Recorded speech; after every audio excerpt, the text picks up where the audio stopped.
నివృత్తి రెడ్డి గారికి, అన్న స్పోర్ట్స్ చైర్మన్ శివసేన రెడ్డి గారికి, మన డీసీసీ చైర్మన్ రాజీవ్ రెడ్డి గారికి, గ్రంథాలయం చైర్మన్ నీల్ సింగ్ గారికి, మార్కెట్ చైర్మన్ దొడ్డప్ప గారికి, సోదరుడు షేక్ షాన్ గారికి, ఆలంపూర్ ఇస్మాయిల్ గారికి, పెద్దలు చాలా మంది వేదిక మీద ఉన్నారు.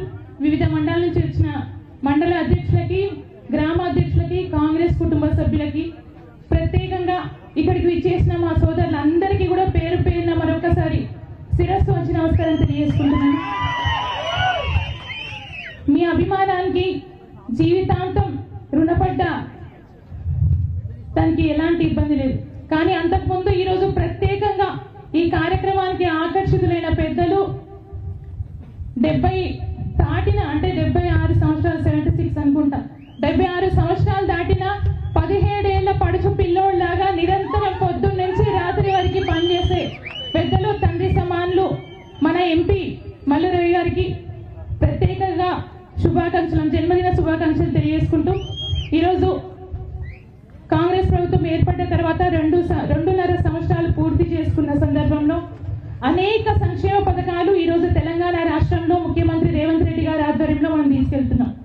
ఆయన ప్రతిపక్షాలు ఇంకా గలమెత్తి మాట్లాడగలుగుతున్నాయి అంటే ఇది ఖచ్చితంగా మన నాయకుల లోపం అని నేను అనుకుంటున్నాను. అంటే పని చేస్తలేరని కాదు, రోజుకి 18 గంటలు కేబినెట్ కి సంబంధించిన ప్రతి ఒక్క మంత్రి, వారితో పాటు శాసనసభ్యులు, కాంగ్రెస్ కార్యకర్తలు ప్రతి ఒక్కరు కూడా పని చేస్తున్నప్పటికీ ప్రచారం తక్కువ జరుగుతుంది అన్నది 100% వాస్తవం అనేది ఈరోజు ప్రత్యక్షంగా మనం చూస్తున్నాం. ఎక్కడ చూసినా గత ప్రభుత్వంలో నేను కూడా అప్పుడు ఉన్నాడా, నేను చూసిన ప్రత్యక్షంగా ఏం జరిగిందన్నది, చేసింది చారణ పని అయితే చెప్పుకుంది పెట్టింది బారణ మసాలా అన్నట్టు ప్రచారం చాలా ఎక్కువ చేస్తున్నారు. కానీ ఇప్పుడు చేసే పని ఎక్కువ ఉన్నా కూడా ప్రచారం చేసుకోవడానికి ఎందుకు ముందుకు వస్తలేమో ఒక్కసారి ఆలోచన చేయాల్సిన అవసరం ఉంది.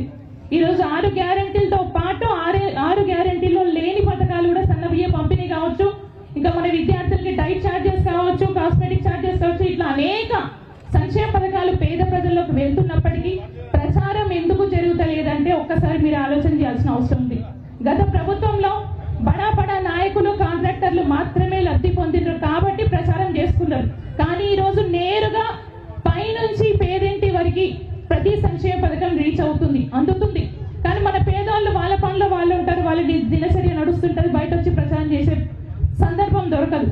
కానీ మా ఆడబిడ్డలు చాలా మంది కూర్చుండడ రేవంత్ అన్న అనగానే మా అన్ననో, మా తమ్ముడో, లేకపోతే మా బిడ్డనో అనే ఒక ఆత్మీయత మీ కళ్ళలో కనబడుతుంది. అంటే ఒక చీర ఇచ్చింది, ఇంద్రమ్మ చీర ఇచ్చినందుకే కాదు, ఉచిత బస్సు ప్రయాణం పెట్టిండు, బస్సు ప్రయాణమే కదా ఏముంది దాంతో అనే వాళ్ళు చాలా మంది ఉన్నారు. కానీ బస్సు ప్రయాణం అనేది ఈరోజు ఆడబిడ్డకి ఆత్మగౌరవం. ఎక్కడికి వెళ్ళినా బస్సులో ప్రయాణం చేయొచ్చు. అనేక సందర్భాలలో మీ మీద దాడులు జరిగిన సందర్భాలు ఉన్నాయి. గద్వాలు వెనుకబడ్డ జిల్లా, ఇక్కడ ఎంతో మంది మహిళలపైన అగత్యాలు జరిగిన సందర్భాలు మీరు చూసిండ్రు. అవన్నీ తప్పించుకోవడానికి ఒక అవకాశం మనకు ఉచిత బస్సు, ఏడ బస్సు ఆపినా బస్సు ఎక్కిపోయే అవకాశం మనకు ఉంది. మరి దానితో పాటు మహిళా సంఘాలకు ఉచిత బస్సులు కావచ్చు, పెట్రోల్ బంకులు కావచ్చు, క్యాంటీన్లు కావచ్చు, ఏది చూసినా మహిళల ద్వారానే ఈరోజు కాంగ్రెస్ ప్రభుత్వం ఇందిరమ్మ రాజ్యం మళ్ళా కళ్ళం కట్టినట్టు కనిపించే విధంగా ఈరోజు ముందుకు తీసుకెళ్తుంది.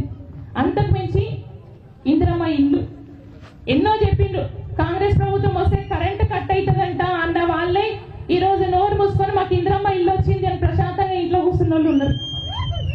మరి అవన్నీ చెప్పుకోవాల్సిన బాధ్యత నాయకులది, ఇక్కడ వేదిక మీద కూర్చున్న పెద్ద నాయకులది కాదు, మనది. అంటే మన కార్యకర్తలు, నేను కూడా మీతో పాటు ఒక ఆడబిడ్డగా ఈరోజు తెలంగాణ రాష్ట్ర మహిళలకి అందుతున్న సహకారాన్ని ముందుకు తీసుకెళ్లాల్సిన బాధ్యత మనందరి మీద ఉంది.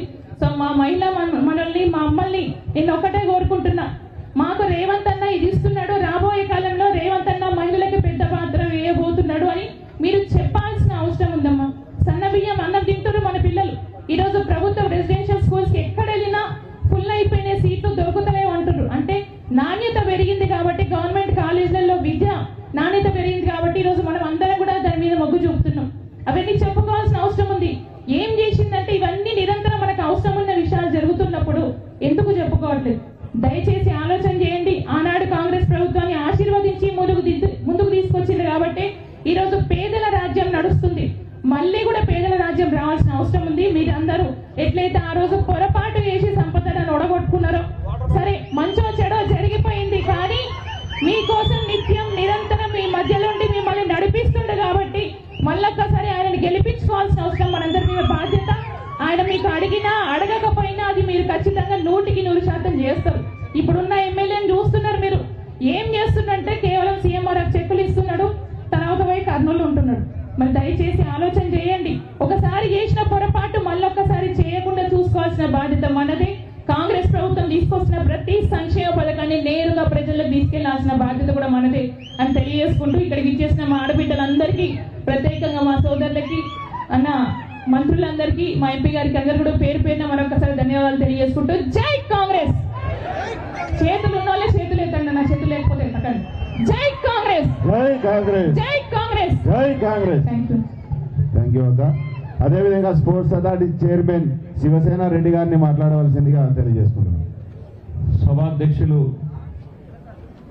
మాజీ శాసనసభ్యులు అన్న సంపత్ కుమార్ గారికి, ఈ కార్యక్రమానికి ముఖ్య అతిథులుగా వచ్చేసినటువంటి పెద్దలు, తెలంగాణ రాష్ట్ర ఉప ముఖ్యమంత్రి వర్యులు పెద్దలు అన్న బట్టి విక్రమార్క గారికి, ఇక్కడికి వచ్చేసినటువంటి మన మంత్రివర్యులు సీనియర్ మంత్రివర్యులు జూపల్లి కృష్ణారావు గారికి, స్పోర్ట్స్ మినిస్టర్ గారు వాకిటి శ్రీహరి గారికి, అదేవిధంగా శాసనసభ్యులు వీర్లపల్లి శంకర్ గారికి, అనిరుద్ రెడ్డి గారికి, చైర్మన్ సరితా తిరుపతయ్య గారికి, పెద్దలు ఈరోజే పుట్టినరోజు జరుపుకున్నటువంటి పెద్దలు పార్లమెంట్ సభ్యులు మనోహర్ గారికి, డిసిసి అధ్యక్షులు రాజీవ్ రెడ్డి గారికి, సరితా తిరుపతయ్య గారికి, గ్రంథాలయ చైర్మన్ గారికి, ఇక్కడ ఉండేటువంటి వేదిక మీద ఉన్నటువంటి విష్ణువర్ధన్ రెడ్డి గారికి, వేదిక మీద ఉన్నటువంటి అతిరథ మహారాజులందరికీ, వేదిక ముందు ఉన్నటువంటి కాంగ్రెస్ పార్టీ కుటుంబ సభ్యులకు పేరు పేరు నమస్కారం. మీ అందరికీ తెలుసు, కాంగ్రెస్ పార్టీ రేవంత్ రెడ్డి గారు ముఖ్యమంత్రి అయిన తర్వాత, బట్టి విక్రమార్క గారు ఉప ముఖ్యమంత్రి అయిన తర్వాత, మన ప్రభుత్వం ప్రజాప్రభుత్వం వచ్చిన తర్వాత ఏ విధమైన సంక్షేమ ఫలాలు జరుగుతున్నాయో మీ అందరూ చూస్తున్నారు. మళ్ళీ ఇప్పుడు కొత్త బిచ్చగా తిరిగినట్టు రోడ్ల మీద తిరుగుకుంటా టీఆర్ఎస్ వాళ్ళు మేము వస్తాం అంటారు. వచ్చి ఏం చేస్తారు? ఫస్ట్ వాళ్ళు రానీకే అసలు ఉన్నోళ్ళను ఇప్పుడు ఎంతైతే మిగిలిన వాళ్ళని గెలిపించుకోమనండి వాళ్ళని ఫస్ట్. ఈరోజు కాంగ్రెస్ పార్టీ వచ్చింది కాబట్టి, అప్పట్లో రాజశేఖర రెడ్డి గారు ఉన్నప్పుడు 2004 నుంచి 2014 వరకు ఇండ్లుండే ఇందిరమ్మ ఇండ్లు. మళ్ళీ ఆ తర్వాత ఇందిరమ్మ ఇండ్లు ఎప్పుడు వచ్చినాయి? మళ్ళా కాంగ్రెస్ ప్రభుత్వం ప్రజాప్రభుత్వం వచ్చినాక ఇండ్లు వచ్చినాయి. వాళ్ళు ఏ రోజున డబుల్ బెడ్రూమ్ కడతానో ఇచ్చిర్రా? సన్నవి ఆ రోజుల్లో ఇచ్చిర్రా? ఈరోజు మా అక్కలు కట్టుకున్న చీరలే ఉన్నాయి కదా, ఎప్పుడు చూసినా ఇది పొలాల గట్ల చోటు కనబడుతుంది. ఇప్పుడు గట్ల పూట పొలాల ఏడ చీర కనబడతలేవు, అందరూ కట్టుకొని కనబడుతున్నారు. ఉచిత బస్సే కాకుండా ఈరోజు తెలంగాణ రాష్ట్రంలో జరుగుతున్నట్టు సంక్షేమ ఫలాలు మన కంటికి కనపడవి కూడా ఎన్నో జరుగుతూ ఉన్నాయి. ఇన్ని సబ్స్టేషన్లు గతంలో ఎప్పుడన్నా చూసినామా మనం? ఎప్పుడన్నా సబ్స్టేషన్లు ఇన్ని ఈ స్థాయిలో? మొన్న అందులో అంటుండే వాళ్ళ నియోజకవర్గంలో దాదాపు 60-64 మా ఏరియాలో వచ్చినాయి అని చెప్పేసి. ఎక్కడ పోయినా బట్టల దగ్గరికి పోతే ఇమీడియట్ గా శాంక్షన్ చేసి మా వనపర్తి నియోజకవర్గం కానీ మన ఉమ్మడి పాలమూరు జిల్లాలోనే ఈరోజు ఎన్నో సబ్స్టేషన్లు ఈరోజు ఏర్పాటు చేయడం జరిగింది కాంగ్రెస్ ప్రభుత్వం వచ్చిన తర్వాత.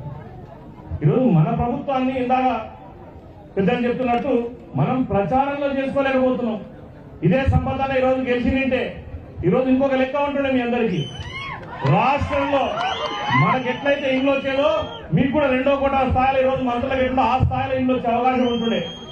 మీ చేతాల కొంత మీరు చెడగొట్టుకున్న ఆయన ప్రతిరోజు మీ మధ్యలో ఉండే వ్యక్తి కాబట్టి, మీ మనిషి కాబట్టి, రాబోయే రోజుల్లో మళ్ళా అదే సంపదను గెలిపించుకొని మన ప్రజా ప్రభుత్వంలో ఖచ్చితంగా పెద్ద ఎత్తున మళ్ళా రేపు 2028లో కూడా మన ముఖ్యమంత్రి గారు చెప్పినట్టు 117 సీట్లకి 180 సీట్లకు 117 పైచీలకు మనం గెలవాల్సిన బాధ్యత మనందరి మీద ఉందని మీ అందరికీ తెలియజేస్తూ, రాబోయే రోజుల్లో మీ అందరి ఆశీర్వాదంతో మళ్ళా ఇదే ప్రజా ప్రభుత్వం కొనసాగాలని తెలియజేస్తూ సెలవు తీసుకుంటాం.